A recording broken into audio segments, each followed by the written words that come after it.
word to the wise. We are an explicit podcast tackling content with adult themes, as well as entering spoiler territory if you aren't caught up with us. We are discussing the entirety of Era 1 of Mistborn by Brandon Sanderson.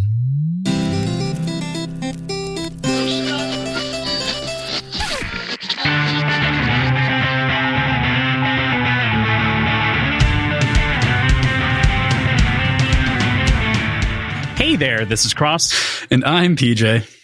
And we are Words and Whiskey, a podcast for veteran and novice readers alike. We tackle fiction novels and love to talk about what we're drinking. You should think of us as your intoxicating weekly book club. I, in my infinite wisdom, like to screw with Crossland and wreck the format of our counting again. You know, every time. It was earlier. It was, 2 days ago, and then today and the week before. It's fine. It's fine. We're here. Today is very exciting, though. We've got kind of a humdinger. That's what I was going to say. I'm saying it anyway. Today, we've got on our show Mish from Shardcast and sister show Span Reads to join us to wrap up and tie a nice little bow on Era 1. We're so excited to have you. Introduce yourself to the people. Hello, I am Michelle. I'm also known as First Rainbow Rose on the 17 Shard Forum, Discord, pretty much anywhere on the internet. If you see First Rainbow Rose, it's me. I am one of the founders of the 17th Shard fan site for Brandon Sanderson. And I help host Span Reads, which is a podcast that goes through each of the books. Unlike normal rereads, where it's chapter by chapter, we've been doing it with different themes for each of the episodes. So it's a little bit of a different take on the books and a whole. I've really loved following along with him. PJ hasn't been able to until now. He's done, so it's okay now that he's out of Era 1 to take a second. He can appreciate some other media and forums, and so I'm very excited for him to get to kind of listen along. I've really appreciated it. Not only has the show been, but the 17th Shard, both in the forms of the physical Discord, of the forums themselves, and the Coppermind have been incredibly useful in pulling the show together and at times answering some stupid questions that I cannot remember in the best possible detail. So it's actually been instrumental. So it's great to have you on the show because it's kind of been the backbone of keeping me sane, not having to go through and do so much research. So the Coppermind people are amazing. I'm not part of that group, but I bow down in awe of them because they work really hard to make sure that they keep things on track. Yeah, it's great. It's fantastic. PJ can't touch it until we're through Stormlight, so that'll be fun. So eventually he'll know what I'm talking about, but until then, he'll occasionally take screenshots of some things and edit them. So he kind of turns it into a redacted sheet and post it for me to watch. So I'm like, all right, I can read these things apparently without ruining my immersion in the world. And so none of that, none of that. Yeah, exactly. And I really love the format, the idea of breaking it up into, okay, first we're going to do plot, then we're going to focus on the characters and locations, and then characters magic and relationships, and then the magic in the books, and then the book as it impacts the Cosmere as a whole, and some of your cross character your world hoppers and things like that. Got it. As a personal curiosity, are you guys going to go through every book, or are you going to stop with Mistborn as it is? Our goal is to do every Brandon book. So even Cool. outside of the Cosmere, there are discussions right now about possibly doing the Defiant series and in preparation for the next book coming out. So nice. That's fantastic. Yeah. All right. So we like to start with kind of a softball. We've been enjoying asking this question to each one, but now that we've kind of gotten it fully fleshed out, we've expanded it a little bit. Given the choice, we kind of all answer these, and feel free to pose any questions back, of course. But given the choice, would you rather be a Mistborn or a ferrochemist? Where do you stand? I am in the ferrochemy camp. I've never really been drawn to being a Mistborn, but I had a failed attempt at playing the Mistborn RPG at one point, and I was a ferrochemist spy who I loved. The one situation that I ended up using my abilities on I slapped somebody and I superheated my hand really hot so that when I slapped them, it was like bright red. And everybody was like, no, it was just a normal slap. And I was like, I'm cute and innocent. I have no idea why that slap would leave a bright red hand mark. I too am on team Ferakemi. PJ and I got into this a little bit on the last one, but I definitely feel like Ferakemi is the way to go. There's just so much more versatility. Yeah. Yeah. I think I agree with you for the most part, but there's just the iron and steel usages in day-to-day life making things so much easier. I think it'd be worth it, but I've been going back and forth after our conversation, and I think every hour or so I'm on a different side of the coin. So it's interesting. I mean, you are a mechanical engineer, so on top of that, it's like, okay, there's some logical applications that make sense. I get it. You could pull some things into place that might not otherwise work, and the entire idea of like being able to Spider-Man around effectively, that's attractive. I get it. Mostly in an office chair. So that's kind of like the simple top level version of this question. I think the more fun one is putting a little bit of a restriction on it. If you had to pick one Mistborn ability, which type of misting would you be? Oh, it's always so hard to choose just the one. I find myself leaning towards Seer. Being able to see the future a little bit might be kind of nice. Playing with the emotions might be kind of nice. Those are the two that I tend to lean toward. Seer is so interesting. I think that it was never on the table in any of the previous episodes until we read Hero, so it was never something that PJ had even made a guess at or like an assumption of. That's true. Because we've asked this question in each wrap-up, right? Because it's kind of a good through line with everyone. And Seer wasn't on the table before, so fair point. Now that that's on the table, I might have to think a little bit more.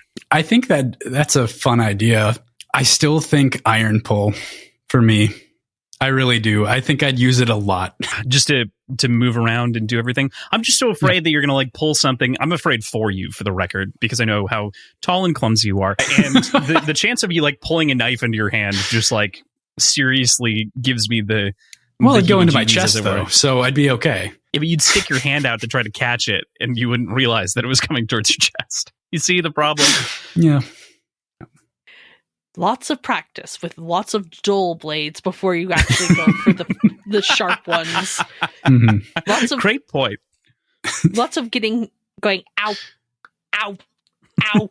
I would imagine because there are the in-world ones that have just the one ability, and I would imagine they probably have a lot of practice starting with just like metal balls that they catch, and then they move on to the sharp. To the slightly pointy, and eventually they get to the point where they're used to catching it and stuff. And I think the wildest part for me is because they don't have steel to counteract it and push against it, they can't slow it down themselves. I picture in my head somebody pulling at it and then stepping off to the side and doing a mid-air grab. Yeah. Of like a spear or something like that. Yeah. Yeah. Mm-hmm. That would work really well.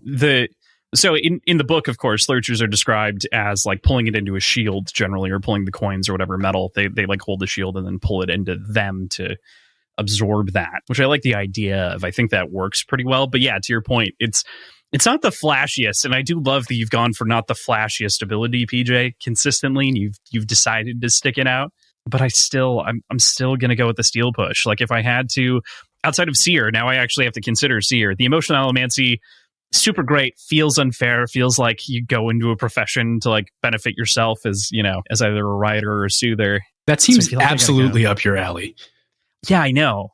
But that doesn't I want to influence others' traits, PJ. That's the thing. You want to mix and match a little bit more. I wonder if there'd ever be somebody who would go for not aluminum, but or somebody who would go for who's like goal in life would be to be a misting that cancels out others' powers. So you just run around and they're like, haha, no more powers for you. Goodbye. Just snap them away. Yeah. I mean, and I think that's not unreasonable. It's one of those things that's brought up in the logbook by Sazed, right? Is The idea that like there are all these other mistings, but they would never know because either they couldn't afford the metals in the first place to eat them, or like it wasn't something that they were even tested for because people also weren't aware of it, so it wasn't something that was even on the table. I do really, in this first era, question how many of those there were. I mean, we have a ratio, right? It was like 16% roughly, but still. Yeah. So I wanted to add a new one to the pile because we really get a better explanation here too. If you had to be a ferrochemist of whom only had one capability, I explained to PJ that they're called fairings, even though it's not really explained for a bit, but it's fine. It's not really that big of a spoiler. It's okay. But if you had to be a fairing, what would you choose? Ooh. I feel like this is the one that doesn't get asked. It's so hard to decide on just one because they have such a wide range, and it's always hard to remember what all the different fairings are. Yeah, right. Oh, I don't remember the names. Don't even try to quiz me on the fairing names because I could not. Oh yeah. No, I'm talking just the straight powers. I can't even remember what the different powers are to limit it down to just one. So iron for weight, steel for speed, tin for senses, pewter for strength, copper for memory, zinc for mental speed, brass for warmth, and bronze for wakefulness are the ones that have been revealed. Oh, and gold for health have been the ones that have been revealed so far. See, I'm perpetually tired, so part of me is like, wakefulness. I want to be awake finally. That's a store the sleep and then yeah, that's a good one. Be sleepy all weekend, actually be awake during the work week and not struggle. Now, if I were to really choose one, I'd probably choose like mental alertness, because I feel like if you have the brain power to do, you can do practically anything, and spending the weekends like being a little bit mentally slow to have the work week be just that much an edge would be very nice. I really like that idea. I think that's a great one. So like copper mines usage is not part of that. Is that correct? No, because that's just memories. So coppers are just memories. Mm-hmm. Okay. I think I'd probably go with the wakefulness as well. You and I have had a lifelong commisery on like insomnia and having a horrible relationship with sleep. So I think that'd be the most useful for me. You could force yourself into sleep, like you could actually put yourself down effectively, which would be pretty useful in its own right. I like that. I think that there's a lot of use. I think that's what I like so much about ferrochemy and why I choose similarly to be a ferrochemist, Mish. So I'm torn. So we're all on the cognitive side of things, I think, is the answer here. Because I think I would go copper personally. The ability to either store memories or information to me is just so useful. I do store stuff like that well. I feel like I'm a little bit of an encyclopedia at times, but there's just like gaps every once in a while, and I just wish I could fill in those gaps more effectively and efficiently. And I think that would benefit me more in the long run, because I've gotten very good at keeping a schedule, but a great example would being able to like store and recall a schedule really easily.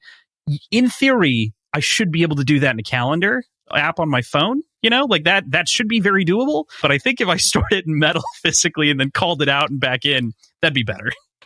I don't know. I'm ADHD, so calendar apps and things are just, they sound lovely in theory, but in practice, it just somehow never quite clicks. And I almost wonder with the ADHD, and I now really want to ask Brandon that question. How much would an ADHD copper mine or somebody with a copper mine struggle to remember, okay, now which ring did I put that? Interesting, because it's not like it fixes the issue, right? Like it corrects for some things. Oh man, you need to keep like a separate table of contents, right? Like the copper mines themselves have their own table of contents. You'd need a completely different cataloging system. Oh, I now actually, mental illnesses like ADHD and stuff with all of the different powers would be so fun to play with. Yeah, on a like sensory level. Yeah, totally. PJ, what were you going to say? I was going to say we kind of started to see it wasn't quite in the powers, but Vin's mother having some mental issues. I think the in universe or in world context of like how that could manifest was basically being more manipulated or being more susceptible to being manipulated by Ruin. But that doesn't answer anything as far as actual abilities go, which would be there's Zane, I guess. Yeah. Oh, Zane. We could explore that a little bit more in depth, but yeah. I mean, as far as ferrochemy goes, though, it's like it is interesting because you'd wonder if a depressed person storing bronze like just slept all the time, like how does that actually, I think we actually, what were we talking about the other day, PJ? We were talking about this is what's so interesting with ferrochemy is that it's so thinly defined that there are like some tough lines. I think mental illness is a great example. Obviously, it doesn't cure Sazed's depression, so I guess it's totally reasonable that he would have depression. I'm running through all these things in my head. Sorry. We were talking about specifically about like storing and losing weight in the form of iron, right? So skimming and whatnot there, and to what degree that would have physically on your body, if any. And then, like a lot of these things. So I wonder, I'm not getting to where I want to get in posing this because there's just so many questions in thinking about it. Mm-hmm. Oh, ferrochemy, you complex mistress, you. Since I can't make up my mind on where I want to go with the ferrochemy topic, move on to the next one unless anyone has anything else on the magic, of course. Inside of it, how lovely it is. I'm sure we'll talk about it more as we proceed. Jeez. Okay. Hard to not talk about the fact that Kelsier and the legacy of Kelsier is like ever present in this story from the very first time that he splashes onto the page in the prologue. What do you make of his sacrifice and then its subsequent impact across the whole story? I mean, all of these characters have character arcs, and Kelsier's almost entirely happens off page. I mean, his personal arc happens on page, but like legacy. It's a hard question to answer because, I mean, you see, it's one thing Brandon does really well is Kelsier, dies in the first book, but even in the third book, when Vin's making decisions, she's thinking about what would Kelsier do and how would Kelsier handle this situation. And the fact that he's made such a huge impact on her life with just the little bit that he does. I mean, he dies, 2/3 of the way through the first book? I mean, a lot of martyrs have like significant impacts inside of stories, but I mean, I don't know if there's a better martyr in so few pages outside of maybe Braum and Aragorn. Spoilers for Aragorn, but those are the two in my head that are probably elevated highest. Yeah, AJ? I feel like a great insight into some of Brandon's more complex thoughts about religion and about martyrdom through Kelsier, through so many different points of view, and how intoxicating that sort of belief can be, especially when you're talking about spook. So I think his legacy living on is so diverging through different, like through the Church of the Survivor, through Vin, through Elend, who never knew the man, through Spook, who idolized him.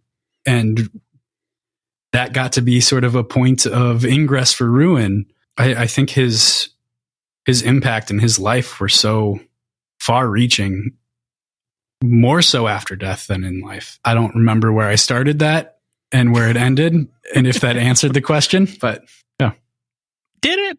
I'm just kidding. No, I think that's great. I think that you actually put such a fine point on it that it's like, that's a great way of, like, his impact is so far reaching. It stretches into every corner of the story. Elend is, even having not met him, is constantly contemplating what he would do to his crew versus what he's currently doing. So there's a lot of that. And I guess like even Demo, his final thought is just cursing Kelsier. Like, however long afterward, his final thought.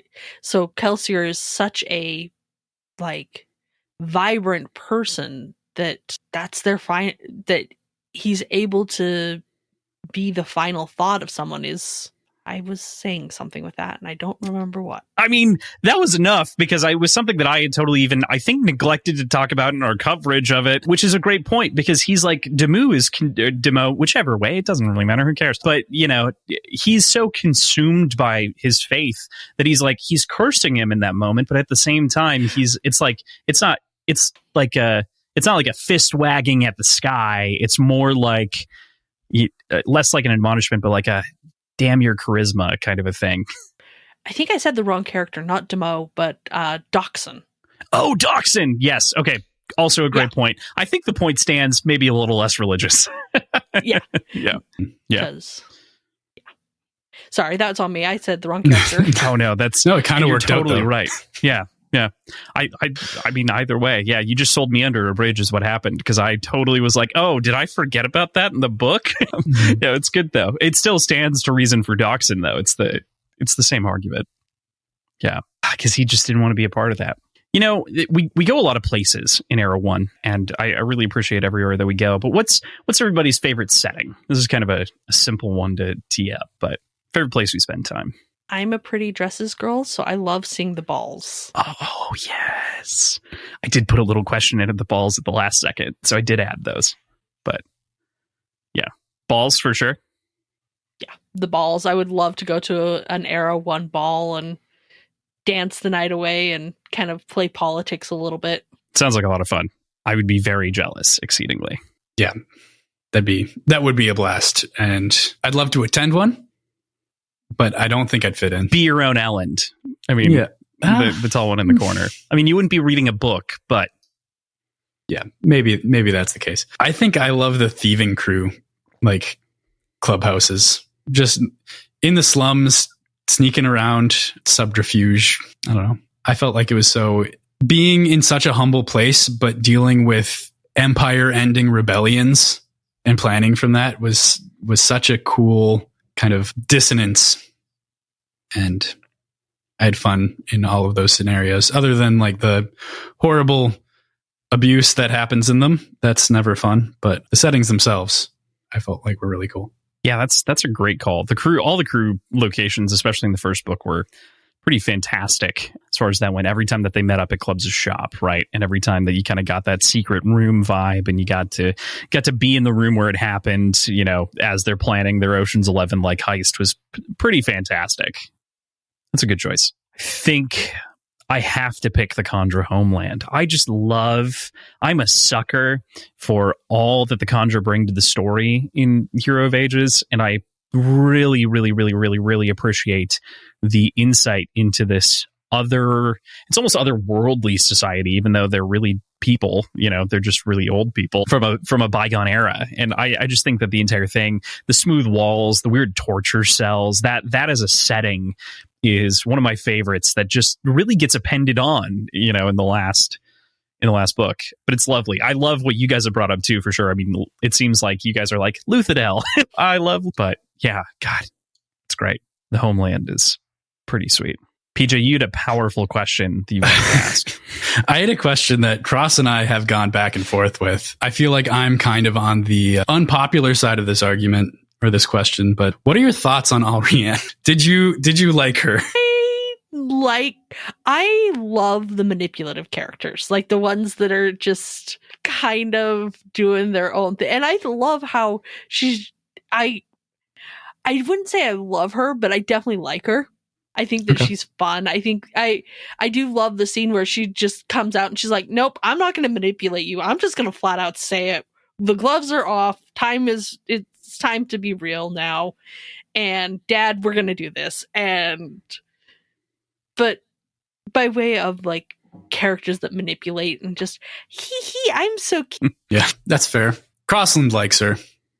I dislike her. You can defend your side. You can rebuttal after this. But I guess my biggest problem with Alrianne is I never trusted her from the beginning. That distrust maintained through her entire character arc. And I never felt like she had enough time on the page to gain any trust. We're just kind of expected to trust her because Breeze trusts her. But like that trust is entirely manipulated to begin with. So I just felt like I didn't have enough of her in order to actually develop positive feelings for her. That's fair. Crossland, you can say your piece about Alrianne. I love Alrianne. I think Alrianne is great for all of the reasons that Mish said. And like the idea that someone is able to so easily infuriate Breeze is one of my favorite parts of her character introduction. Like to work Breeze up, the person who's been unshakable, unflappable.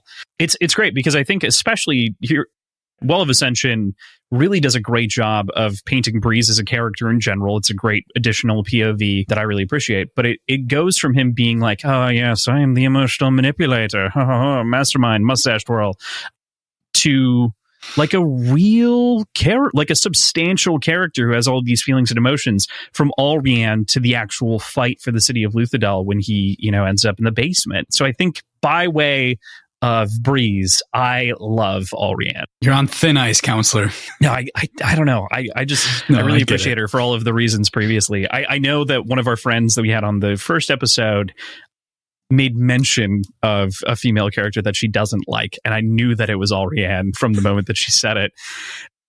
And she's been giving me shit in every episode for it. So, yeah, as it goes. But, needless to say, I'm glad to hear, Mish, that you also like Alrianne, because I needed someone in my corner one of these episodes. She's a fun character, but again, I like the characters that manipulate, because I think that if I were thrust into a book and given the manipulation, well, if I were to become a main character in a book, I should say it as, I think that I would end up being one of those that is like the background manipulators. Everybody thinks, oh, she's so cute and innocent, until the last minute when I pull out the gloves and it's like, haha, just kidding. You thought. That, I mean, I love that for you, like absolutely glorious, clap, clap. I also really, really appreciate like what that adds to the story on the whole, because Alrianne is the opposite in a lot of ways in the Well of Ascension to Vin. Like it's meant to be like they have this interesting dichotomy between the two of them. There's the outward puff and there's the inward puff, as it were. So, I mean, inward knife, I guess. But that gets to a really interesting question that PJ and I have spent a ton of time talking about on the podcast and off. Accidentally spawned a couple of Reddit threads. We talked about our episode length. Our longest episodes, we're always talking about this question. So I want to bring it up, not for us to re-interrogate it ourselves, but to hear your opinion, because there's so much tape. There's like 10 hours of tape of us talking about this. But thinking back to that was a long preamble. Thinking back to the Well of Ascension, a frequent point of conversation that we've had is whether or not the dress that she gets in the shop unites or separates Vin's two sides. What are your thoughts on what the dress symbolizes? I think that dress... First dress. The first dress separates. I think by the end, she is... I love that scene in Hero of Ages where she finally accepts herself as the girl who likes the poofy dresses and can kill. But yeah, no, that dress, she's not ready yet to be the poofy dress and the cute. One of us was going to gloat, whatever you chose. It just so happens that it's me silently gloating and no one gets to hear or see this, but I've been shaking my fist, exclaiming. I'm so glad to hear. I agree. I also think that the other side does have some valid points, because I think that there is an argument that this is kind of a moment where she could have made a decision. And, it starts to become a possibility here, I think. That's one thing that I think is important to acknowledge. But yeah, I don't think she's hit that point yet. Right. Yeah. Okay. I'll concede. Suck it. I'll concede for now. He said that we have like 10 hours of tape on this. We do. We also have maybe 5 or 6 hours off recording where we just like yell at each other.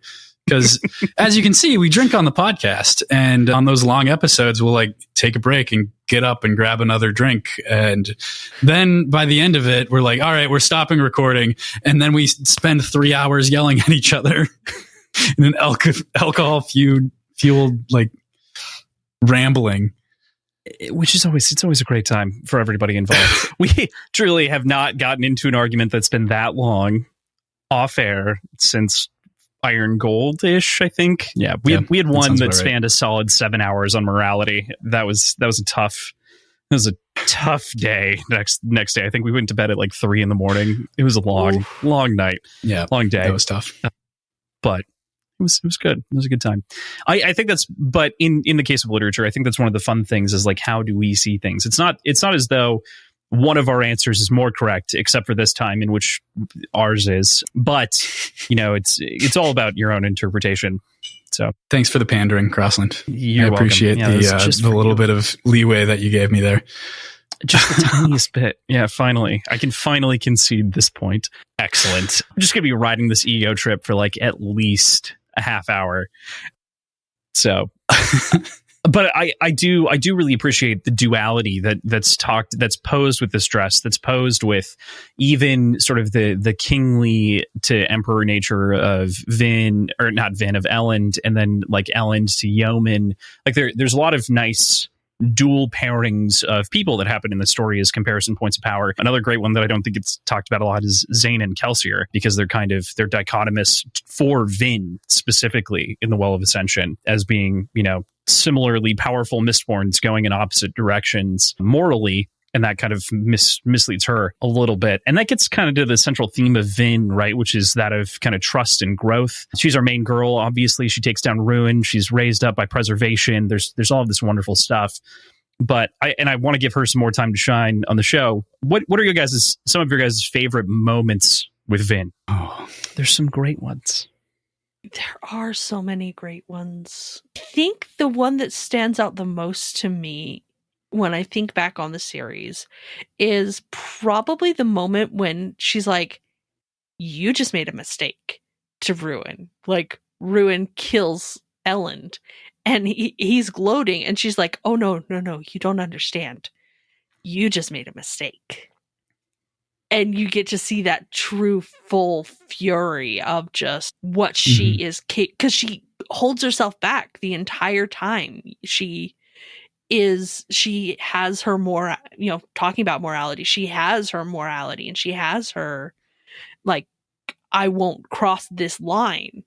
And when she does cross the line, she beats herself up for it. And then Elend is killed.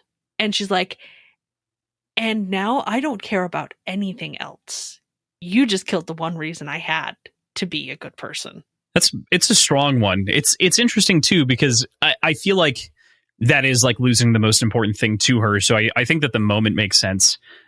But I've always felt like, well, she still has Sazed, like Sazed's still there. You can't pour one out for our boy that way. But I get it, because it is fracturing in this moment. It's like, I can do the right thing for everyone else who's still alive. So I understand why. That's a good one.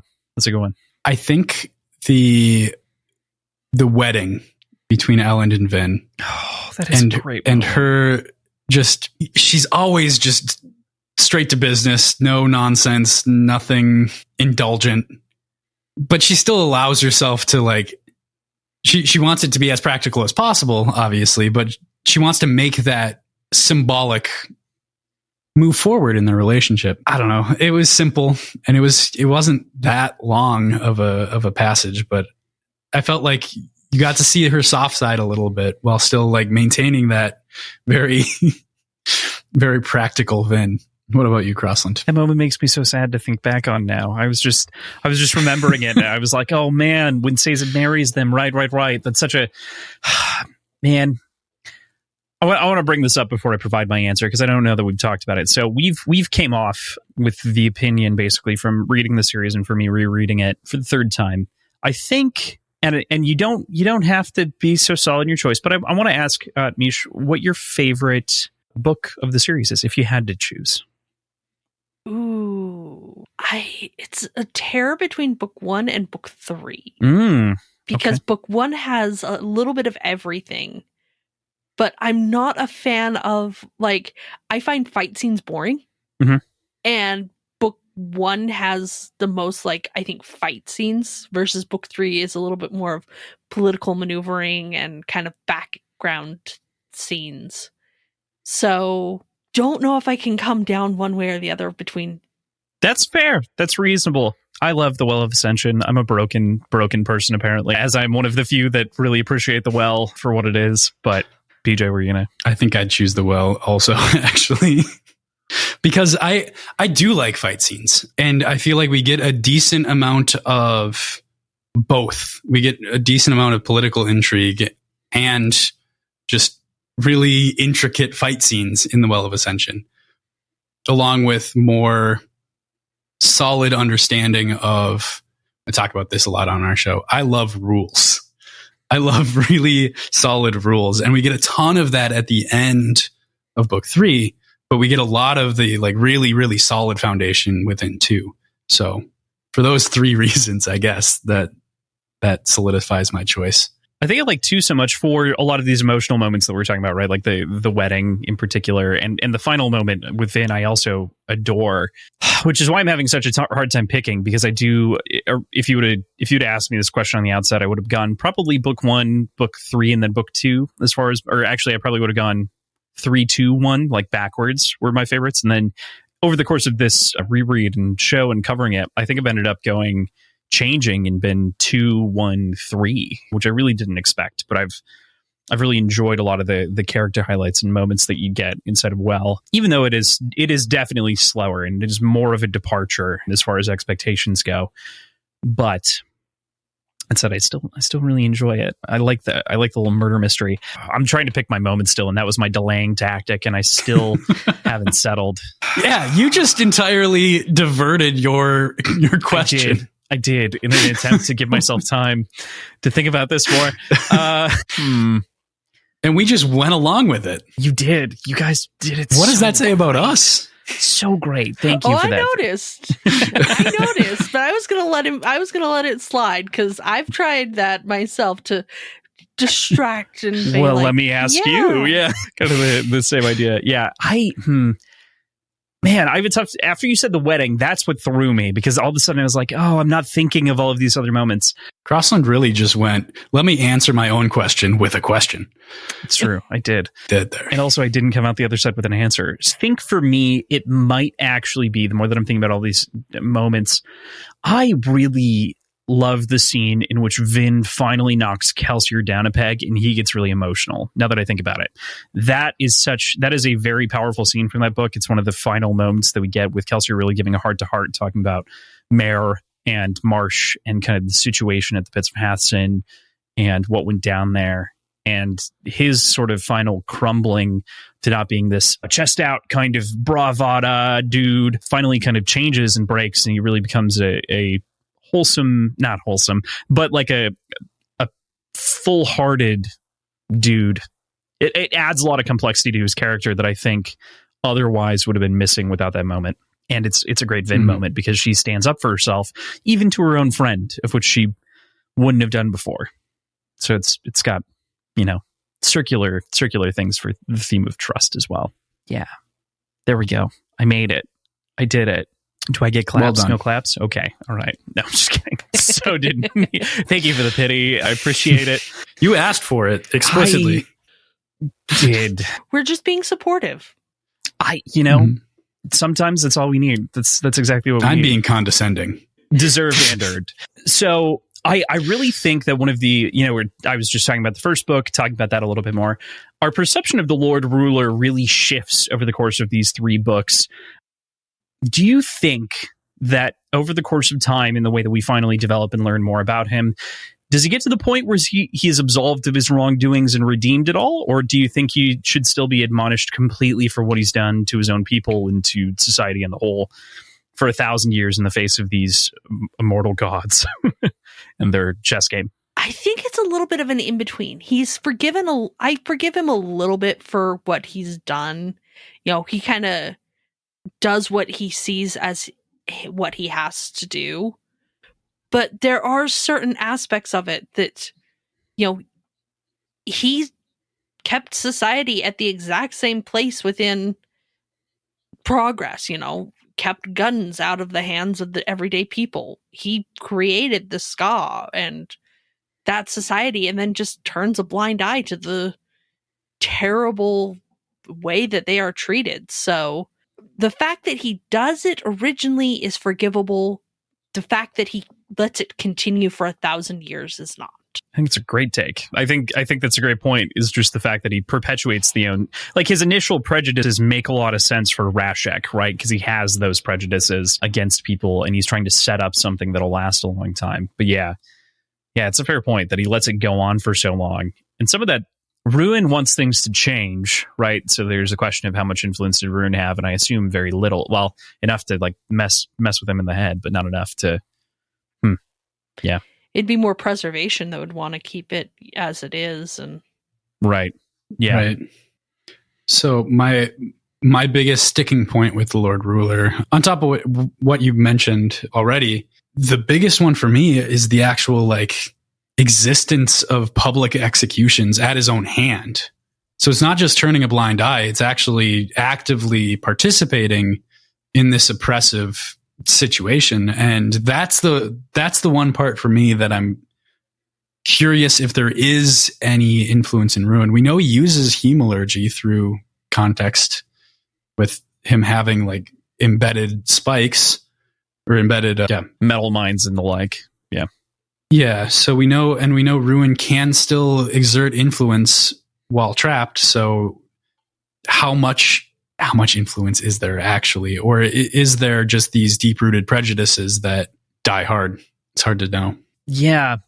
I think it's tough similarly to come down really hard one way or the other on Rashek, right? Like the meme community likes to be like, oh, those Lord Ruler forgivers, you absolutely cannot be a Lord Ruler apologist, which I don't think we are. I think we're trying to understand the complicated position that he was in and try to give it a little bit more nuance, right? Where it's like, guy was effectively 1,000-year doorstop for a game of power between two gods, and the question was, is the doorstop going to hold or is it going to bend, the next time that he goes to the well? So yeah, I think you summed it up so well, Mish, that I don't think I think that's my opinion as well.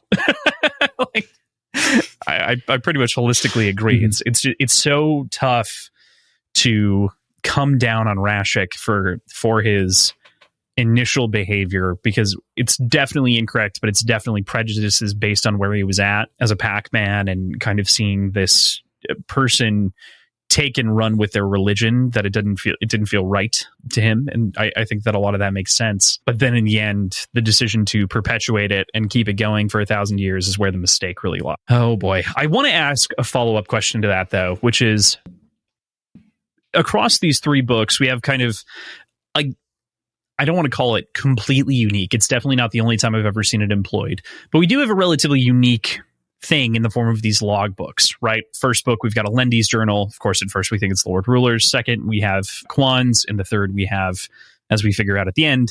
What do you guys think about the logbooks as storytelling tools throughout the series? I feel like it would have been almost impossible to give such a deep lore-based story without them.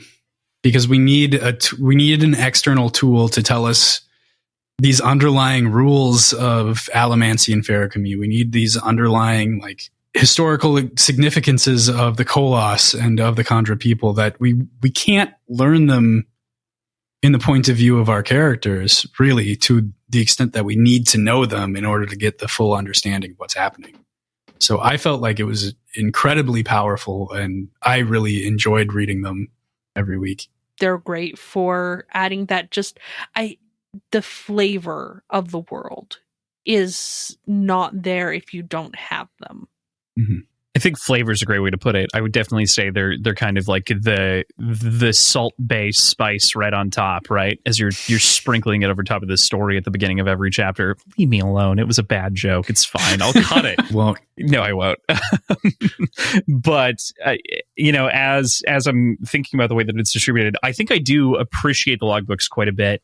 I think they do a lot of exposition lifting, which is, for me, I think what's so interesting is, especially in the second book, I wanted more of that information to be like from Sazed, if that makes sense. We do also get the same logbook entries even from Sazed, and then we also start to see the conflicts between what Sazed's saying and the actual logbook, which is kind of a fun riddle to play inside of the Well of Ascension. I like them all. They're fun. Yeah, I guess I was just thinking about like how they work as storytelling elements, if that makes sense. And I think spice on top of the story, tons of great sense there, and lore that gives you kind of that deep world. Makes sense. Mm-hmm. You posed something to me that I felt like was very on topic recently, but it got me thinking. If there was an adaptation, how would you most effectively do these logbooks and give that same information? I think it'd have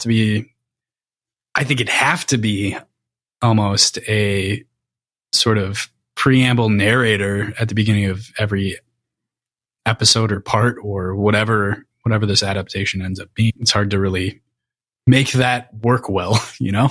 I think it really depends on the angle that you go at with adaptation.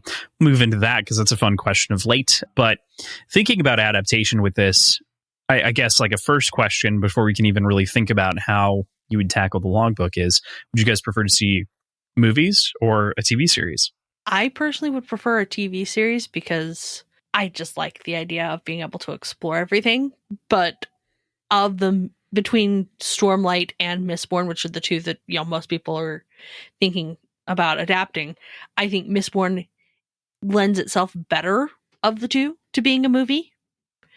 But I think that everything should be a TV series. I'm a TV series fan because you just get a chance to really get into the characters and get into the world more with the TV series.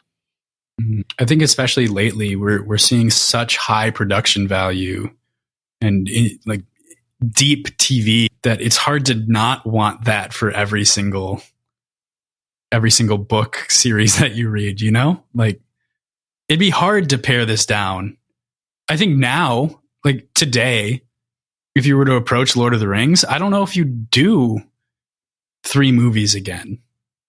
I think you could, but I think it'd be so much more tempting to really, really explore more of it and go the full Hobbit through Return of the King as a single series. But I mean, that's kind of where we're at TV right now, which is a great place to be, I think. I think that's a great point to bring up the Lord of the Rings in the conversation. The Lord of the Rings is so interesting to me from an adaptation perspective. Being that they're 3-hour movies, and that was against the norm, right? So effectively a mini series of TV episodes, right? And it's effectively pulled off the entire thing in basically a season of TV, if you want to think about it that way, in terms of time to tape. So yeah, I guess I've said since we started the show that I think that my answer is I think the first one should be a movie. I think you could do Mistborn itself as a movie. That story is so well written to be adapted to a movie. And then you switch to TV series. And I really like, that sounds weird to say, but I feel like that's actually a really great transition because that first book feels so dense and perfectly plotted that way. And then everything else needs more time to kind of like fill it out. And you can imagine all those little world building bits you could add to a TV series for the other 2 books. You said mini series, and I forget I forget about it. But honestly, I think that would be the best way to adapt them is just don't do a TV series, quote unquote. Do a mini series. I grew up, one of my mother's favorite shows ever was The Thornbirds, which was a 4 2-hour episodes. And I think that format would lend itself, do 6 or 8 movies, 1.5-hour movies, and let that be a thing. Don't try and stick it into a TV series or a movie series thing. Bring back the miniseries. Let Mistborn be a miniseries. Yeah. Almost like a Sherlock style release schedule. Yeah. Movie by movie, book by book. Yeah. And that would also let you give, the Hero of Ages and the Well of Ascension the little bit more time that they need to work out. And you could like start with 3 episodes and then do 4 or 5 and then do reasonably. I think that PJ and I have talked about this a little bit, but Hero feels a little bit rushed in text form, if that makes sense, versus really giving the characters time to shine. You can start to see some of the inklings of, PJ doesn't know this, of course, but you can start to see some of the inklings of where his writing wants to go here with where he goes later with the next books. You know what I mean? That's all that I can really say without spoiling things for you, PJ. I know that Mish gets it, so I'm using that analogy. But you can start to see him laying those foundations for these bigger worlds and to really give it the space to breathe. And so I think in the same way, thinking about adapting it, you want to give it that space. So I'm in. I'm team miniseries. I'm team, 12 episodes, cover the whole thing, hour to 2 hours, whatever. Make it work. Brandon, work your magic. So getting back to the core of this, though, the logbooks, I think, would work very well in a mini-series format like this. Like, you could cold open with kind of like a short scene or a short depiction of, a chunk of the logbook effectively and like portray a lot of it. Like, you could portray the legend of Alendi and then, or begin that, conversation around I am the hero, Alendi being Rashik, and then start to see that change over the course of the 3 stories. I think that'd be great. And you could also mislead the audience in the Well of Ascension with Quan starting the episodes and then have Sazed say contradicting things and be like, what? And you could mislead people in the same way very intentionally. Yeah. All right. I'm coming around. I was already there. I don't know why I'm saying I'm coming around. I'm there. As I mentioned before, I'm very intentionally out of the loop on like any external media. I know from Crossland that there was some sort of not announcement, but conversation regarding adaptation for Mistborn. What is that at this point? Like, can you break that down for me more? From what I understand, and I didn't watch the live stream, so I'm a little bit out of the loop myself, but from what I understand, the conversation is just Hollywood is wanting to throw lots and lots of money at Brandon, and he is hoping that something, he didn't say what, but something will be in production by next, like on actual in front of the cameras recording by next year. Yeah, it's less people buying rights. So this was kind of the more strict version. It's less people buying rights and more people are coming armed with staff saying we're ready to go than, previously. Like we interviewed an author, Rob Hart, right, of whom both of his, or 3 of his books rather, have been optioned for series. And so that option money is a big deal to authors. Of course, it means eventually might go into production. But this is different, where they're actually approaching him with a full team of people being like, we're past the point of just like looking at your script and maybe taking some passes to write it. We are actually here. We've got a couple of rough outlines of scripts. We've got a production team. We have places that we're going to film. We've got, lists effectively of things. It's not to say that those specific things are done. It's just that they're more done than they usually would be with an author in their works. Awesome. Okay, sweet. That was kind of the takeaways. But yeah, we'll see. It's very exciting, especially considering, covering this and talking about it. It'll make for very fun stuff when we get to it, hopefully in 2 years-ish when the series is there. So getting back to the book, we were talking about exciting movies for such a long time. I think one of the fun highlights of the story is the way that each of Ellen's kind of philosophy club friends spins off in different directions. Josty's trying to most directly emulate Ellen's philosophy, failing, and his entire family getting murdered. And Teldin deciding to continue on the path, kind of ignoring their philosophical conversations and not taking any of that seriously and continuing to work for the system that put him up there in the first place. In Josty's, of course, is executed by Elend in the Well of Ascension, despite Elend basically following that same path or trajectory that Josty's did in the next novel. What do you guys think about the drinking buddies in general and their inclusion to give us this perspective on the younger cruft of noble society? I think that I started to talk and then my brain decided to completely forget all the words. I said cruft. So yeah, I agree. I understand entirely. I didn't plan that. I think that any society is going to have those philosophers and those people who want to make it better. I think that the interesting part of it is where you see them actually trying to implement it. Mm-hmm. And you see how Elend tries so hard to stick to his goal, stick to his guns and stick to his, what's the word I'm looking for? Not morals, but I mean ethics, his plan, it's kind of his structure. Yeah. Versus his friend who is willing to maybe let a couple of things slide in order to stay in power. And it's just interesting to see how even these two characters who started out at the same point end up in such a divergence over such little things. Yeah, but then there's also the big things that influence it. Like, I think it's Josty's who, like, had all these great intentions, and he talks to Elend at his Kolos camp, saying like, I was doing what we said we were going to do, and my entire family was murdered for it. So here I am. I don't know where else to go from here. So seeing that that philosophy fail every time, despite Elend hanging on to it, he has to let it go a little bit with the promise of bringing it back, but he has to become the person he needs to be as opposed to the leader that he wants to be. And when he meets Jostes, he's not at that point where he's willing to see that you have to make concessions in order to like truly be effective as a leader, on top of trying to be as moral as possible. Yeah, it's such a tough line to navigate, right? Like especially in the Well, you want Elend's ideas to succeed so badly because they're the right moral thing to do. And on a long enough timeline, you would hope that those ideas would rise to the top. But even when it comes down really to the line in The Hero of Ages, he can't really follow his own instincts politically or morally as he wanted to. He really beats himself up about it. I mean, I think that's one of the best parts I think about his arc, is that he's like, God, this should be the thing that we aspire to be, but our circumstances will forever prevent us from trying to, achieve something that would be of like true moral good.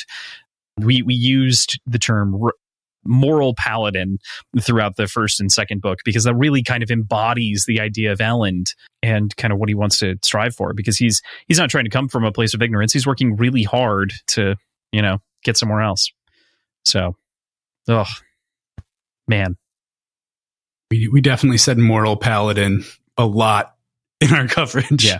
And I think it works really well. I think it covers the topic effectively. We did say it a lot, and then it falls off when we hit Hero of Ages, because he has to do what he has to do to, push it all together.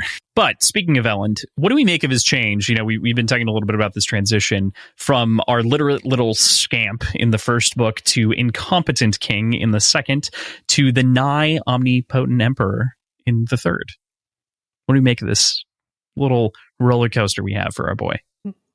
I mean, we get to see it, so it feels natural and logical to us. But from an outsider's point of view, I guess the biggest thing for me is it's interesting to see how much just having the metallic arts and having access to being a Mistborn changes him between book 2 and book 3. Because at the end of book 2, he's still kind of that unsure of himself, going more likely to fumble through a conversation than anything. But by the time we see him in book 3, he's showing up and he's like, and we're doing this thing now. And we see from his point of view, so we know that he still has his mental hangups and he's still questioning himself.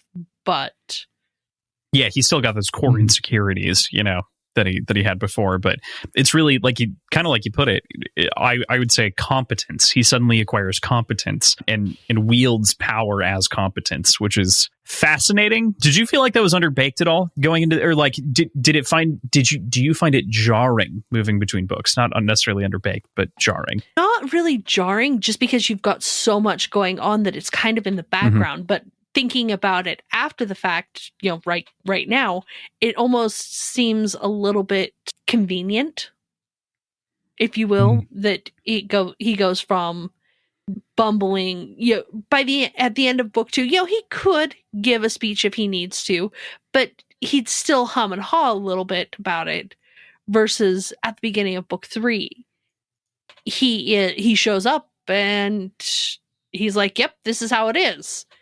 And it's a little bit convenient, but we also don't have that year of watching him grow that confidence. Yeah, I feel like that's the biggest miss. Honestly, for me, I think in general, that's the one thing that I really miss from Hero that I want to see, and that I would assume we would see a little bit of in a TV series to give it a little bit more, to show Elend developing a little bit more. Because it does feel like he just shows up in Hero and he's like, boom, I am the puff-chested emperor that, I should have been before. Yeah, I understand that. Crossland talked about that when we first started covering it in your first episode or two of Hero, and I didn't quite get it.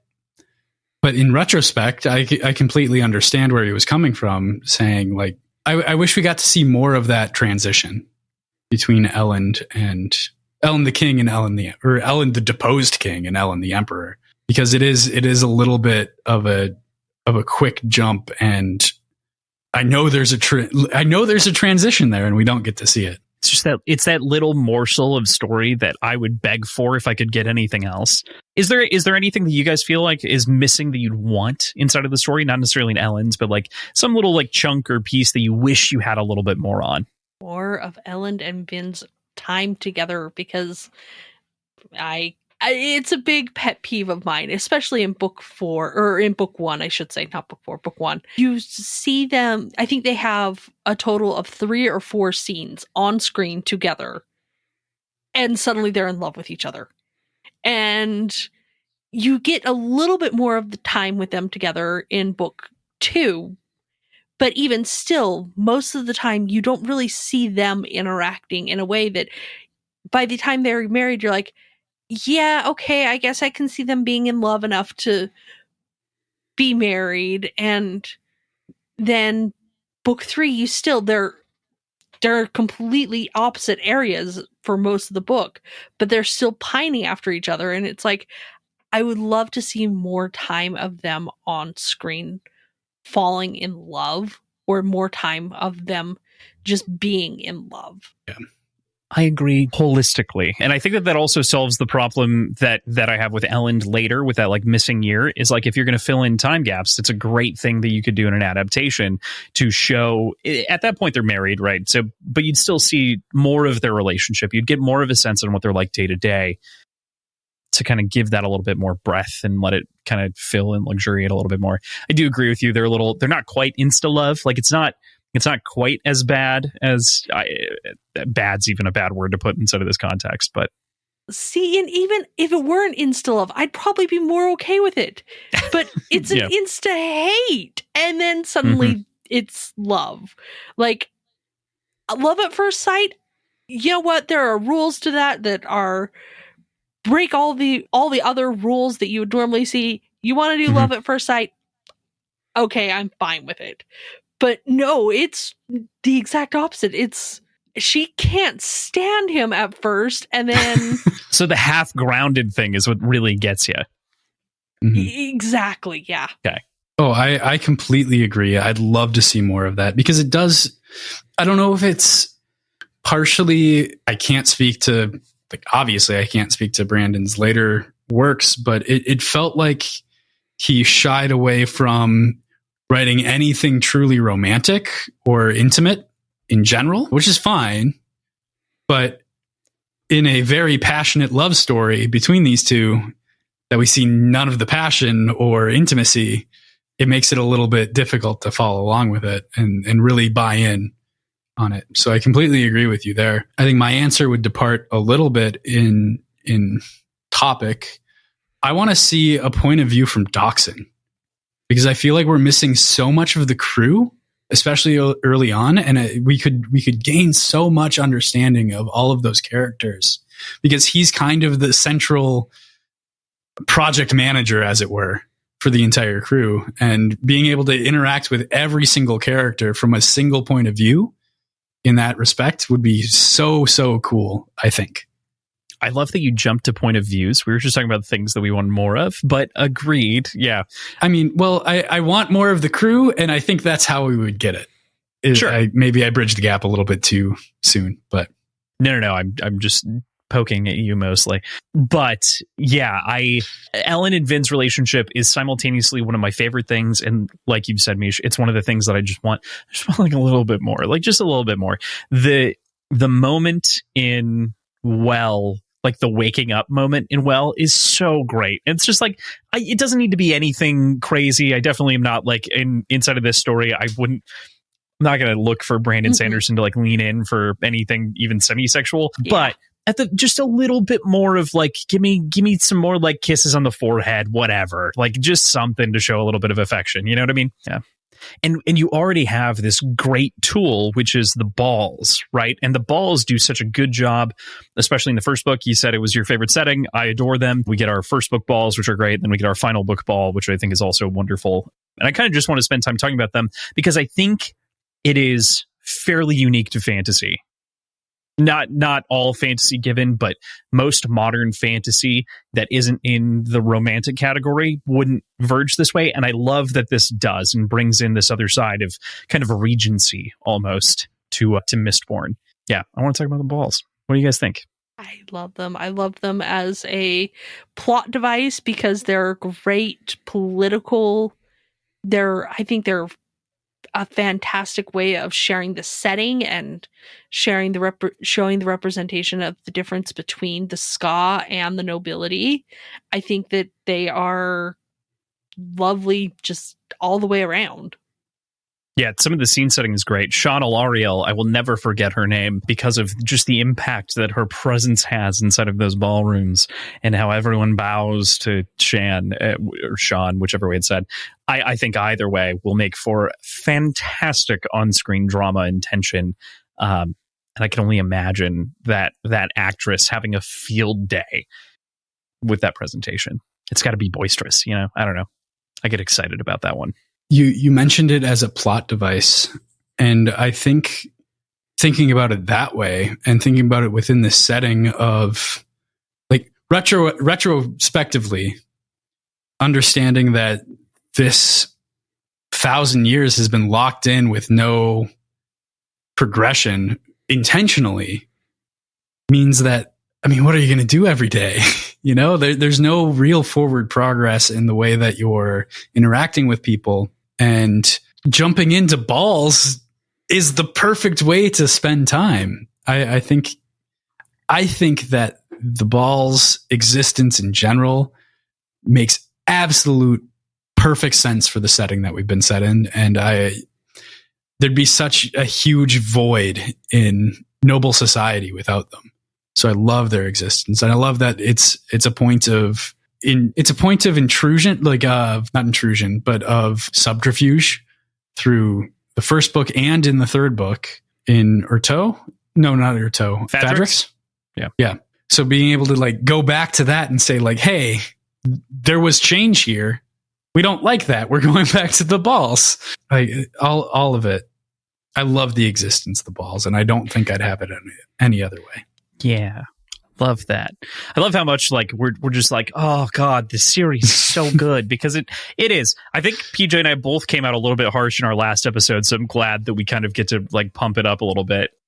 We didn't mean to be overly critical, I think, but we spent a lot of time focusing on things that like we just want like little tweaks on, and it's great to have this moment to be like, there's so much about this that's so enjoyable. So thank you for sharing that with us. Yeah. Here. We definitely nitpicked a little bit. Yeah, we got a little nitpicky. I can think about that in post. I really love the way that the balls also telegraph the relationship and the way that final ball really pays off that dance, that dance that they wanted. I knew that PJ wasn't going to know that it was like the first chance and last dance at the same time, but I like tried to hammer it in, being like, this is such a good, like it's so good, right?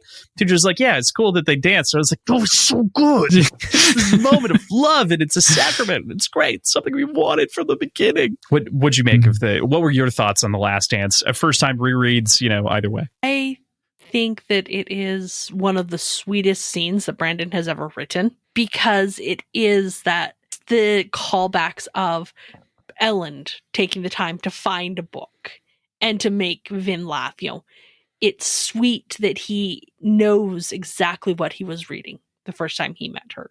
Mm-hmm. It's sweet that he goes through the effort of making her laugh in the middle of this very tense moment. It's like he is clearly thinking about her in that moment.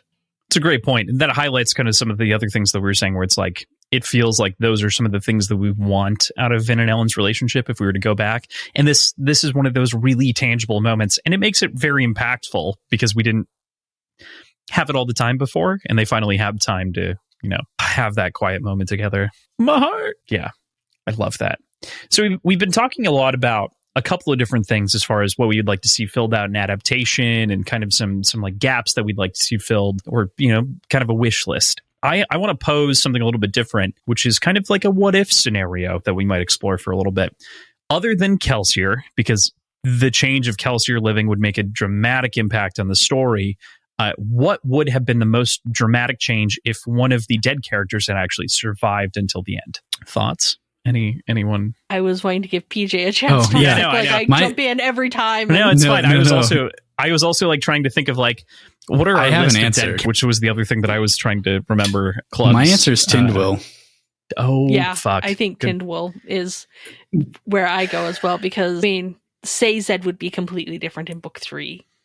I think be involved. I think he wouldn't be the hero of ages anymore. I don't think he'd go through the arc that he needed to go through in order to become the hero without losing Tindwyl. So the world explodes. Got it. All right. We've got a lot of faith in Sazed.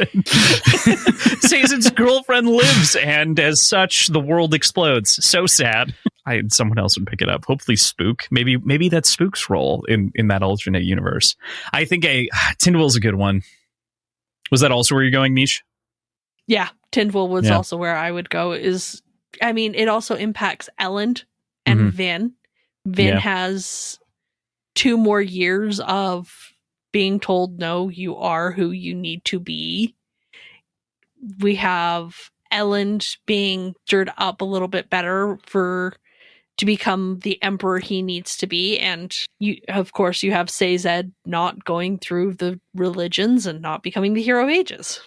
Mm-hmm. That makes sense. I just thought of an off the wall one. You ready? The Lord Ruler. Oh, what if the Lord Ruler didn't die and was still around? I thought about that. You did. You posed a PJ for the first 2 episodes of The Wall of Ascension was like, Lord Ruler's not dead. He can't be. He's going to be alive. He's the immortal emperor. What do you mean? It's just like, no, that can't be true. Sorry. So there's that. The other, I think, significant ones in my mind, just because we all kind of had the same answer, I'm going to run through my other options.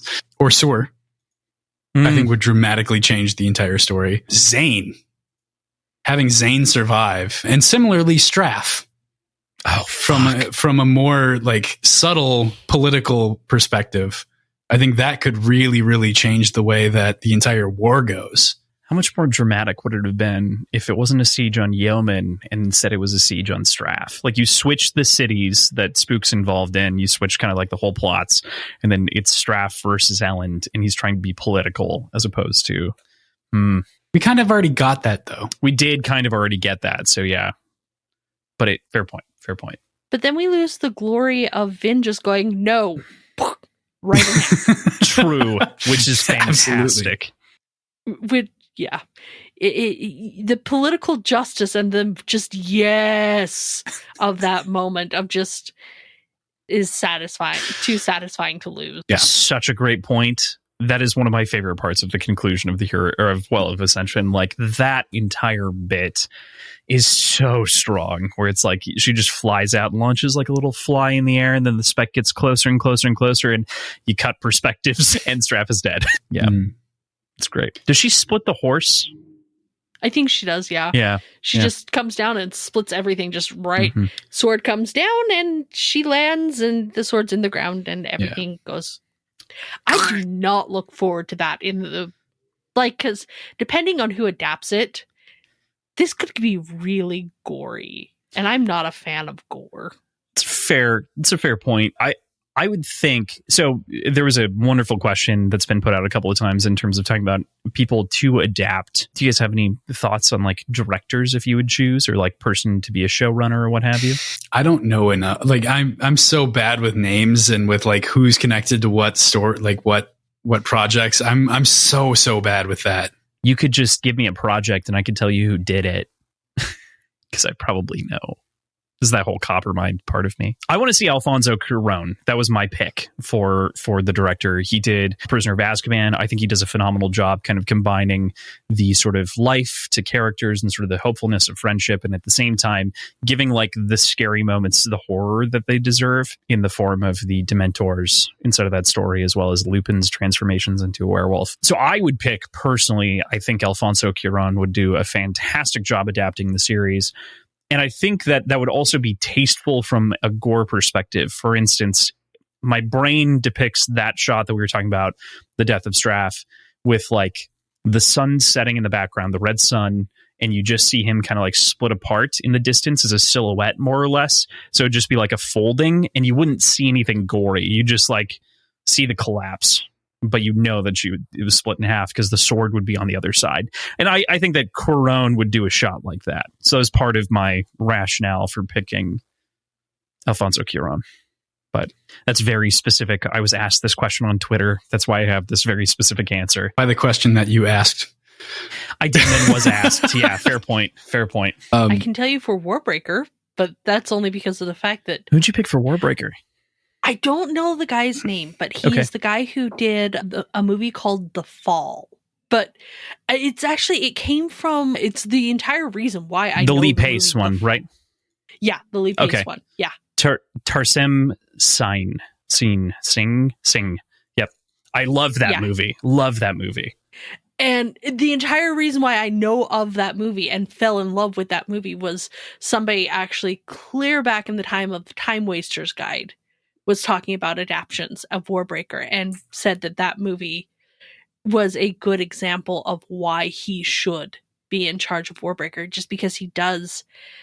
It's a blending of the fantasy and the realism and the way he plays with color in it. And it's an amazing movie. If you haven't seen it, good luck, because it's impossible to get your hands on. I know. I've been trying. I can get you a digital copy if you want one. I actually have it. You've got my Discord. I can send it to you. I would love that, because I've wanted to show it to my husband for years. Oh my God, it's so good. It doesn't exist anymore. It doesn't exist on Blu-ray. It doesn't exist digitally. It just... So my dad bought it, and that's why we have it. And he digitally cataloged every DVD that we have or had. So I definitely have it. I will share it. I'll send it to you. Yay! Yeah, such a good movie. And it's one of those that is just truly stunning. I agree with you on the Warbreaker take. Wonderful, wonderful idea, because he does a fantastic job. I was just like thinking, has he done anything else? He did Selfless, which I did like. I want him to do more things. I want him to do more things, my friend. I think by way of Mistborn and who I'd want, the Dune director, I think, could do some good things with Mistborn, but I almost think that he would almost do better with Stormlight than he would with Mistborn. Yeah, Villeneuve is one of my favorites, so I will never say no to Denis for any adaptation. I don't care what he's doing. I'm going to go see it in theaters twice at least. So yeah, I mean, I'm down. I would love that too. I think he would do a great job. PJ, any movies that you'd like to see style emulated? And then I will tell the director. I've got a couple of them. Okay. So one of them I know, Ridley Scott, because of his work with The Last Duel. Yeah, that's such a good movie. Oh my God. Did we record an episode talking about that, or did we did it for a live? We did it for a live. Oh, did we? Okay. God, it was so good. Have you seen The Last Duel, Mish? I haven't. Oh my God. I want to. It's not graphic, heavy, but it is heavy. Yeah. So good. Very good though. So Ridley Scott, or whoever did the Watchmen HBO series. Damon Lindelof.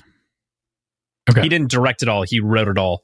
The series was mostly directed by Nicole Kassell, who was his like co-creator. I think just the ability to capture unique perspectives within that series would lend itself very, very well to this story. Okay. The Westworld people could also do really good things with Mistborn. Man, whoever's doing, it's brand new, so I hesitate to even talk about it, but whoever actually adapted the Sandman series could also do it, because they've done such a fantastic job. I've only watched the first 2 episodes, and I am in love with how it's been done. Wasn't Neil Gaiman heavily involved in Sandman? Heavily, which I would imagine Brandon would be as well in his own, Yeah. I was just going to say he was also heavily involved in Good Omens, and Good Omens, I think, is probably the best adaptation of work I've ever seen. So maybe it's just a case of we need to make sure that the creator is heavily involved, or we need to have Neil Gaiman heavily involved. That's what I was thinking. I was thinking the latter. Put Neil Gaiman in charge of every fantasy thing forever, and it will turn out great regardless, I think is... No, I agree with you. I think regardless, Brandon's involvement, I think, will be a key principle of the whole thing. I love the choices that we have here, though, between Villeneuve, Tarsim Singh, and PJ Nicole Cassell and Ridley Scott. My only problem with Scott is that he's old now, and I am terrified. Man, that man's going to die on set. And I mean that in he's going to pass away from old age on set. It's not going to be an accident. It's not going to be anything like that. He's going to die behind a camera, and with the rate at which he works, it is, to put it in Hamilton terms for no good reason, he is directing things like he's running out of time. But it's pretty great. So yeah, I love Ridley Scott inclusion there as well. Okay, running down on the questions here, but we get a lot of POVs in Era 1. What's your favorite? Which one would you like more of, or which would you like to be added? PJ mentioned Doxson, of course, being an additional POV, but favorites and what you'd like to see more of from a POV perspective. I don't know if there's anybody that I can think of who maybe a little bit more of Tindawal, just because I think she could be she's an outsider coming in. Mm-hmm. So she could be a very interesting, maybe Alrion, because I love her manipulative little brain. But I think I'd like her as a point of view, as opposed to as a character on the outside. I think I'd appreciate her a lot more in that respect. Cross and I talked about wanting Penrod, just to give more of a Luthadel perspective throughout all of Hero of Ages. But I think my favorite point of view is Spook. I think he's just so honest, and he's innocent. He's an innocent kid with this unbelievable responsibility that he's kind of putting upon himself, but feels like he needs, he feels so inadequate that he puts on this heavy burden for himself because he wants so badly to be a hero and ultimately becomes one. And I think that's such a cool perspective to see throughout the entirety of the Hero of Ages. I love Spook as well. And I think that for that same reason, I think to add in a POV, I would actually, and this is something that Brandon's talking about inside of adaptation as well, I would love to see a female club's POV.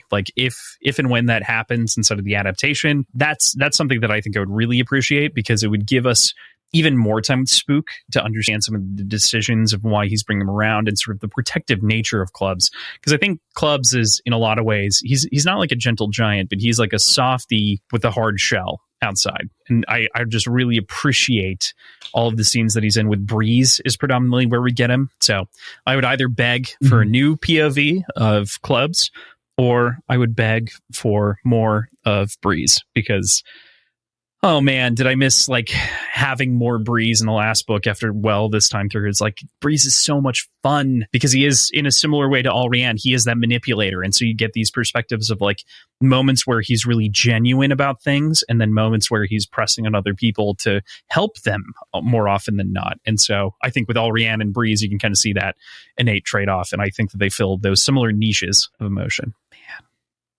I do really enjoy this book series. Okay.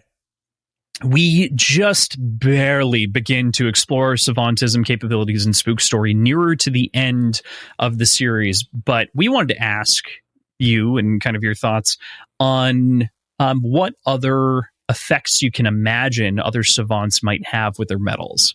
What do you think a steel savant would look like? Ooh, for instance, go whichever way with whatever you want, but yeah.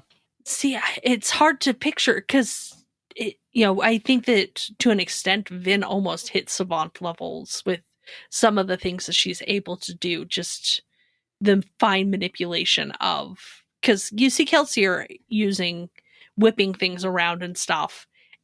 And when he whips it around, it's a blunt object that gets hit. But you see Vin whipping around coins and manipulating them in such a way that I think you almost see her hit savant level. Steel pushing, pulling. Yeah. I've also Yeah. I've also heard that her level of pewter use almost borders on savant. Actually, I think it was more of... I think it's almost textual, right? With the way that that's said. Yeah. Yeah. Yeah.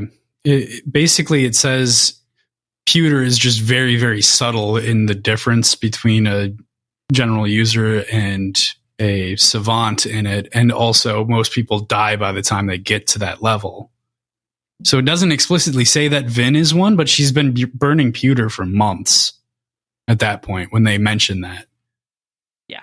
And months nonstop, like not sleeping, burning pewter for 4 months is, I would think, enough to break you into that role. But it does say that there's not really a difference that you can really perceptively notice. The only other one that we really get solid evidence on like what the savantism traits are is copperclads, and just in general, the smokers in general don't know that they're savants because it's so low impact on themselves to basically be occluding everyone. But I'm curious on the other ones. What do you guys think about like what's a rioter or soother savant look like? What do these iron or steel savants look like? Because it's almost, from Spook's perspective, it's almost addictive. So like, what's that like for these other metals in your head? In my head, for steel, you see something like what Zane's able to do because of his spike and being able to basically levitate and really, really intricately manipulate himself by pushing on steel. I would assume. Yeah. Sorry. No, please. What were you going to say? Oh, I was going to say you could probably extrapolate that into iron and see something similar, like just pulling up on something and levitating that way, like something anchors to the ceiling. Like a person hanging like a bad sign that's wafting in the wind back and forth. So like some guys up there levitating in the air, waiting to drop down on someone. Very Batman. Anyway, for the others, I think that you'd probably get a clue into slightly what it would be like with the duralumum, or however you pronounce it, like duralumin, whatever. Yeah, the garbage word. Well, and I'm famous for mispronouncing things anyway. But you see a little bit like with the emotionals, you'd probably be able to like really pick out on what a person is feeling at any given time to be a savant.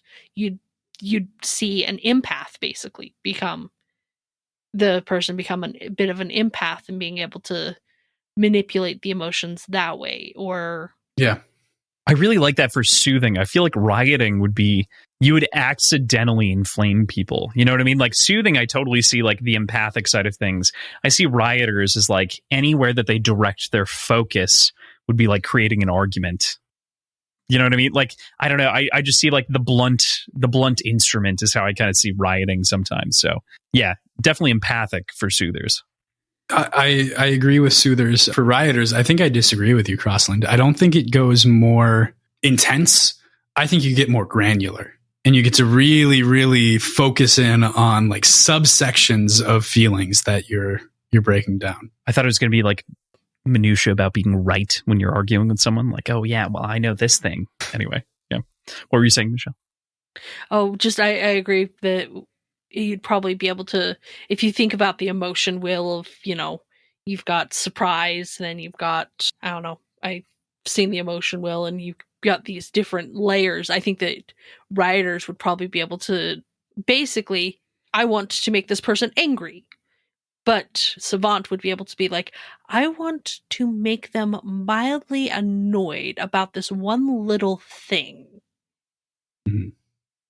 I have never once looked up emotion wheel. This is such a great way of thinking about the way that things break down. And as such, I think you're right. Too. I think that you are entirely correct. It is like taking that spectrum, which I think writers often do. They're just targeting that one big emotion, and you would turn someone who's feeling, embarrassed into feeling guilty. And like you'd be able to see that nuance and understand it, because as much of emotional allomancy is as much physical, your ability to perceive things, as it is also your ability to push on different emotions and notice things. So yeah, I love that. I've never seen an emotion wheel before, and that is wonderful. Yeah, I've just looked it up too. That's exactly what I'm thinking. Exactly what I'm thinking of, like going from the more granular, or from the less granular to the more specific.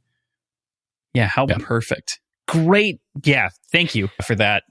That is going to, I'm just going to live with that for a bit in my side window and check that out whenever I need to. It's a great tool for writers when you're trying to figure out what your character is feeling. It's really great to not use surprised 20 times in the same chapter. As a writer, I can't believe I don't know about this. Like that's that's why I'm staring at this being like, I have to try. I work to come up with these terms really hard when you're doing the synonym search and you're like, my God, I said discovered 4 times in a row and I need something else to explain this that isn't the same word. Yeah, that's great. I'm gonna just bookmark that. Neat. Okay. Thank you so much, Mish. So yeah, savantism is really fascinating to me. I wanted to say there are a couple, of course, that are really hard to pick out. Like specifically, like bronze, I would imagine would drive you insane if you were like a savant with bronze, right? Like it would have to. If like anyone was ringing near you, you would know those subtle drum beats. Oh, I think you just Vin probably is a bronze savant. Yeah, being able to pierce the copper clouds. Yeah, but also being able to understand more specifically exactly what. Do we know if Vin is the only one within the story that is able to like really pick out what metals are being used? Can. No. Marsh teaches her. Marsh says, if you get really good at this, you can figure out what metals are being burned. But so is that savantism? Being able to start picking that out? Or is that just being more in tune with it? Just nuance. I think it's the beginning of the savantism. Mm-hmm. Okay. I would agree. I would say that that's like your first step in progression. Mm-hmm. Where in like 10, your senses in general are broadened and then they're like heightened to the point of feeling every little grain of sand. It would be very similar where it's like, okay, I have to like reach to pull to feel and hear the pulse of whatever metal it is you're burning. And then savantism would be like, I don't even need to work at it. I just know what you're burning. What you're burning, who you're burning at. Oh yeah. Fair point. Where your direction. Yeah. Your intent, as it were. So for the emotional ones, just because we brought up tin, and Spook kind of talks about how when he turns off his tin, it's almost like going blind. It's almost like going numb because he's been at this really, really heightened sense of feeling for such a long time. Does that similarly happen to one of the emotional allomancers in that like once they turn it off, can they just not pick out any emotion at all? Are they just dull? I'm now thinking of a pewter savant would probably be in pain the entire time because it either in pain the entire time if they turned it off or else would not be able to feel any sort of pain ever. Or just weak all the time. Yeah. Pewter does so much all at once. Yeah. It's strength, it's dexterity, it's a little bit turn of into like everything. noodle hands, like real quick. Like you'd be like, oh, yeah, it would be a bad time. I like that. Yeah. It's important to think about the consequences because that's the other side of savantism is, you've got these top end capabilities, but then at the same time you lose something deep, which, yeah, I'm glad that, of course, Spook doesn't have to live with his capabilities and is kind of cured it by it in the end by Sazed. So, yeah. I'm staring at the list. I'm realizing we didn't ask a question about Sazed. Sazed goes from being kind of a servant character in the very beginning, a core part of the crew, but one of whom is really meant to just sort of give information and distribute things to the crew. And then by the very end of the story is the most important character in the entire chronology, secretly in the background. What do you guys think about Sazed's arc? It's subtle and it's good, but it's subtle. And I love how he does go from in book 1 to being this character that you're like, oh, if he doesn't show up again, whatever. And by the end of book 3, he is the hero of ages. I felt like his, even beyond Vin's, Vin goes from like street thug to God also. But I felt like we got more progression from Sazed. Not necessarily like a farther he didn't go farther than Vin did. They both go from like this very, very low place in society to godhood, effectively. But we see the entirety of it through Sazed's eyes. Whereas Vin, I feel like, again, in that first section, or in that section between book 2 and book 3, there's that big jump, and we miss a lot from Ellen, but I feel like we also miss a lot from Vin, to the point where we don't really see much of a progression from her or from Ellen in book 3. Whereas we see an entire valley of depression and every step of the way that gets him out of it. So I felt so satisfied by reading Sazed's entire arc in a way that I don't think I have from almost any character that I've read. But that said, I'm not a super well-read person, so I'm sure there are examples. It's still praise. Yeah, it's still good praise. And I love Sazed's arc. I think that Sazed's arc is, Michelle, you put it great. It is so subtle and wonderful and unexpected. And I think that's the best part, is that he's mostly just a there character, and he starts to grow in importance, and you gain this fondness for him, and then he comes out on the other side and you're like, oh, of course, I was misreading this the whole time. You were the prophesied hero from the very beginning. Yeah. Mm-hmm. Love it. Oh man. Okay. So speaking of character arcs, we've got just a couple more, and then we're done here. And whatever else you want to ask us, of course, or anything else that we stumble into, we'll work its way out. In your opinion, which character had the best character art throughout the series? I feel like I just answered that. Yeah, you did. You did for yourself. I just don't want to pin us into a corner here for everyone else. No, I answered that for myself. I'm sticking to it. I think Sazed. You did say Spook as well, for the record. You said both Spook and Sazed. I do. Yeah. Yeah, I was going to say Spook. Spook would probably have to be mine, because he goes from not talking, quiet in the corner, to he becomes the ruler of the new world. Yeah. That's a pretty crazy arc. I too am very fond of Spook, and I think I would also choose Spook, because he goes from this very shy kid who's kind of wearing his emotions on his sleeve to, a naive kid as the story progresses.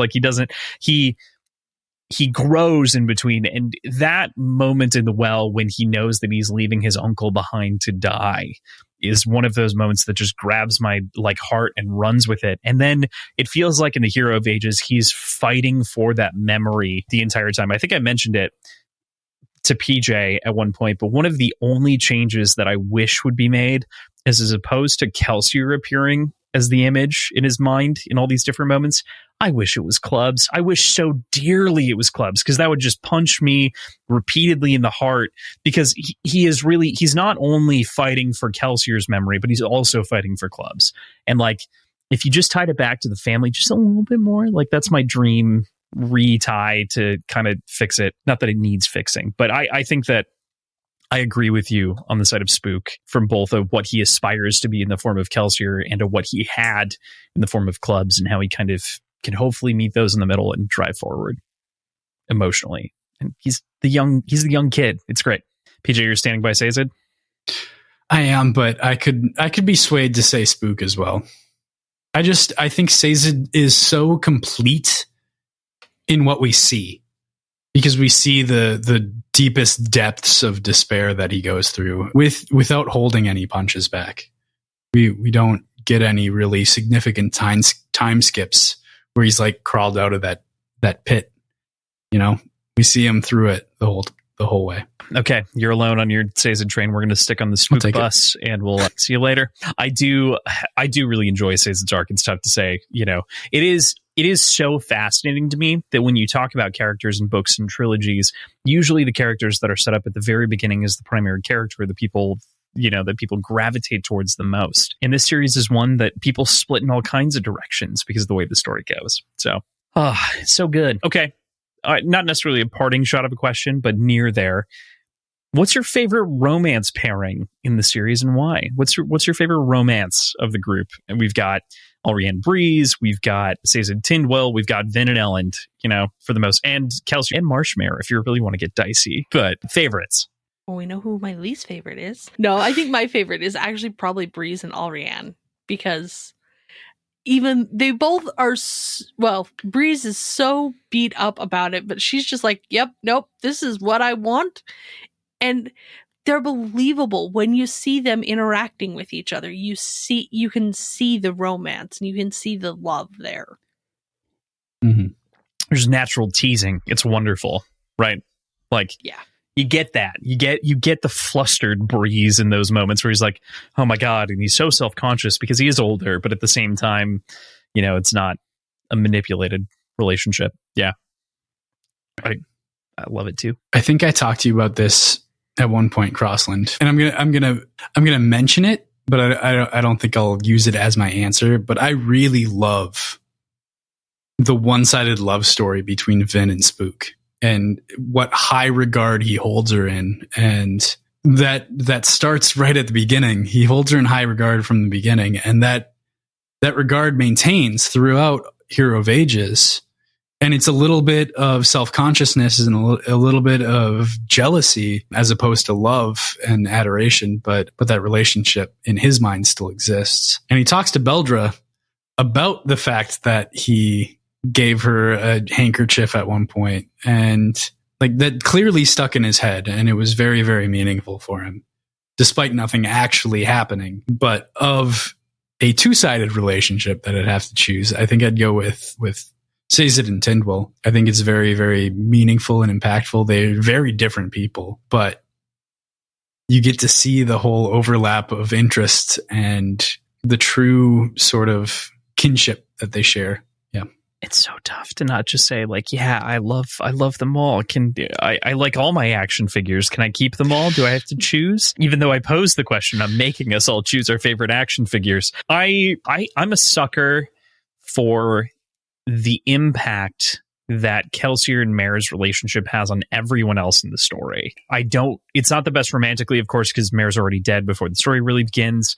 So I really love that impact of that pairing over the course of the story, and the way that Kelsier's faith in Mare inspires the rebellion. And then in turn, Mare's faith kind of travels from hand to hand to hand and really kind of impacts everyone in their own right. However, if I had to pick a real pairing, outside of them, I think I would agree on Breeze and Alrianne, because I think that it is a fantastic pairing. I think they expose the best in each other and the worst in each other. And I think that it leads to, among the people with their capabilities that are the most inclined to be dishonest, it shows a level of honesty that goes unparalleled between most of the other characters. It says in Tindwell maybe being the exception. They're very honest with each other. So at the very least, there's that. They're just shy about it. So yeah, love all the little romances. Vin and Elend are great, of course. I love all of the dances and the enemies to lovers and everything else that goes on there. But yeah, anything else that you guys wanted to talk about? Any other suppositions, questions, anything that you want to, any teases even, Amisha, you want to pause it for PJ going into era 2? Ooh, you get to watch out for the bride. She is a feisty woman. The bride. All right. No, it's good. In Alloy of Law, I am the bride at the wedding. It's Lord Joshin and and it is supposed to be me and my husband. It's a cameo for the two of us. Oh, that's awesome. If I remember correct, you were beta readers? Yes. Okay. All right. Okay. Just want to make sure. Yeah. That's awesome. It's my little thing. My husband and I met actually because of Brandon, and we got engaged in Brandon's class. Josh proposed to me in Brandon's class, and then we invited Brandon to our wedding. And so that's a little fun thing for us, is the bride and groom is Lord Joshin or Lord Josh and Lady Michelle. That's amazing. Amazing. That's amazing. So cool. I literally have reread the entire Alloy of Law in the last week, and so that's very exciting because it's on the top of my brain. Great. Fantastic. That's a great bit of trivia for everyone listening to our show as well. Awesome. Well, how does one continue? Now I'm so excited to get there. Yeah. I don't know where it is. I know nothing. I know nothing about the story, but I'm excited. Look forward to it. Thank you. Go ahead. What were you going to say, Michelle? Oh, no, I was just going to say that it's about the only thing. Era 2 is fantastic. It's a lot of fun, and it's really fun to see what Brandon does with the magic. So you have a fun story ahead of you. I'm excited. Very, very excited. Very excited for us to get into Era 2 and to we're cruising through it all. Just to give you a perspective, the week of Dragonsteel, we'll be publishing the second episode of Secret History, meaning that the week following, I will have read the book, decided how to break out the book into parts, and then also have planned our episodes in the span of 7 days. So we'll be doing great. It should be a great time. All told, thank you so much for coming on the show. This has been an absolute joy to chat about this with you and to have this experience. We cannot wait. It would be great. We're doing Era 2, of course. If you or anyone else wants to join us for any of those wrap-up episodes, we have them planned, penned in. We've got some space. Would love to have you back, be it for post-Lost Metal or what have you. Thank you so much for coming on the show. Anything else that you want to mention before you go? The places that people can find you, like you'd mentioned before. Anything to reiterate? 17th Shard is awesome, but I'm biased, of course, True. as a founder. You're correct. You're not biased. You're factual. Come check us out on Discord, on the forums. If you come to DragonSteelCon, we're going to have a booth. So I'll see you there. Yeah. Make sure to swing by and say hi. I hope I'm there. I really hope I get to go. I'm excited. I'd love to. I know that we have a number of our listeners that are coming as well. So, I'm sure they're co-listeners across. But yeah, very exciting. Very excited to be there. And we'll definitely be at the booth for at least a second to say what's up. Very excited. And then people can find you inside of Discord on the forums. First Rainbow Rose, right? Yep. Or is it Rainbow Rose? Okay, First Rainbow Rose. First Rainbow Rose. Pretty much if you Google First Rainbow Rose, I think I am still every single result. So... Perfect. If you need to find me, I'm easy to track down. We love that. We love that for you. Perfect. All right. Well, with that, again, thank you so much for being our guest in this episode and chatting with us. We can't wait for the next chance. I hope you had a great time hanging out with us. Beyond that, next week, we begin Era 2 with Alloy of Law, reading chapters Prologue through 7.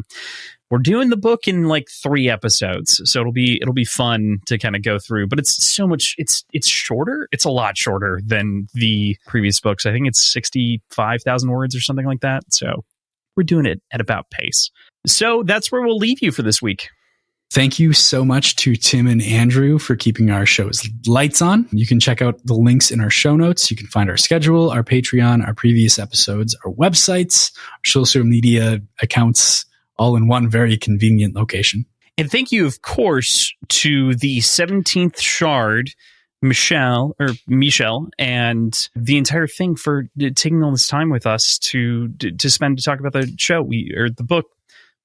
Thank you so much for spending all this time with us to talk about the series, to talk about everything that was going on in the books, and for sharing all of this wonderful insight and information. We greatly appreciate your time and can't wait to have you guys back on the show. So thank you very much for all of that. Beyond that, you can find us, as PJ had mentioned, Words Whiskey Pod on Twitter, Instagram, Reddit, wordsandwhiskeyshow@gmail.com, patreon.com/words and whiskey, and our t-shirts are on TeePublic. You can follow the link to check out more there.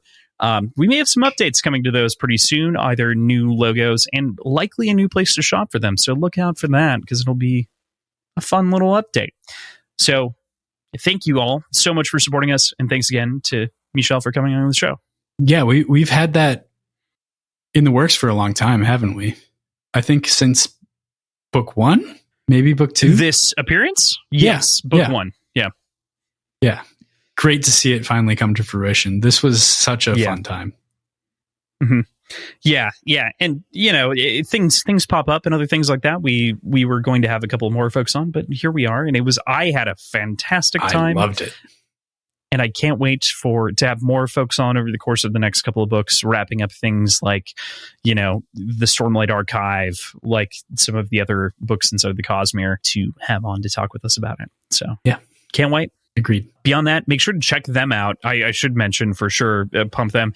Check out Shardcast, which also has the sub-show Span Reads, which is about Mistborn specifically. Currently, it'll be going through the entire works of the Cosmere, but their first season is out covering all of Era 1. They should be moving into Era 2 following, and then subsequent books after that, including the other books as mentioned. Check out Coppermind and the 17th Shard. They're in old-style web form. They're fantastic.